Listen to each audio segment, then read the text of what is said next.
बिना लागे न मन हो। सावन के पहला सोमारी बाबम हो। भंगिया धतूरा बिना लागे न मन हो। बाबा जी के बाबूटी आज हमरो के तू सिखावा।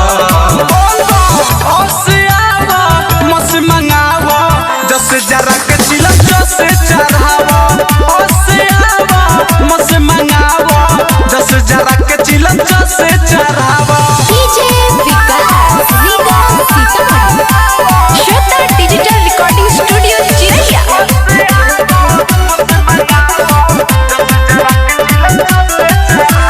झूमतावे सब लेके कान्हा पकावर। भोला जी के भक्ति में मिलेला पावर। सुना ना झूमतावे सब लेके कान्हा पकावर। भोला जी के भक्ति में मिलेला पावर। डीजे बजतावे साउंड धामा धम कइले बा। देखी छोट को बम सजाए खातिर तोंग कइले बा। जाए दइन काके गाड़ी साइड को के बढ़ावो। मस मंगावो जस जरा के चिलम जस चढ़ावो। मस मंगावो जस जरा के चिलम जस चढ़ावो। डीजे विकास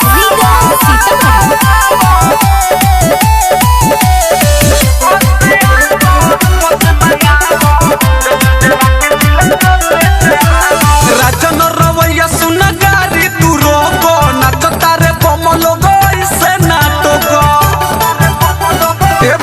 सुना ना मदन प्रेमी सुन गारी तू रोको। नाच तारे बम लोगो ऐसे नाटको।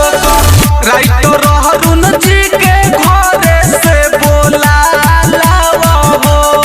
सौरभेश्वर लागे चिलम बापोला लावा हो। सोनू राजा के गाना मुना खुल के आज बजावो।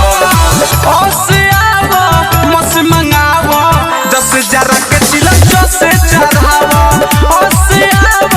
मस मंगावो जस जरा के चिलम जस चढ़ावो। श्वेता डिजिटल रिकॉर्डिंग स्टूडियो चिरैया।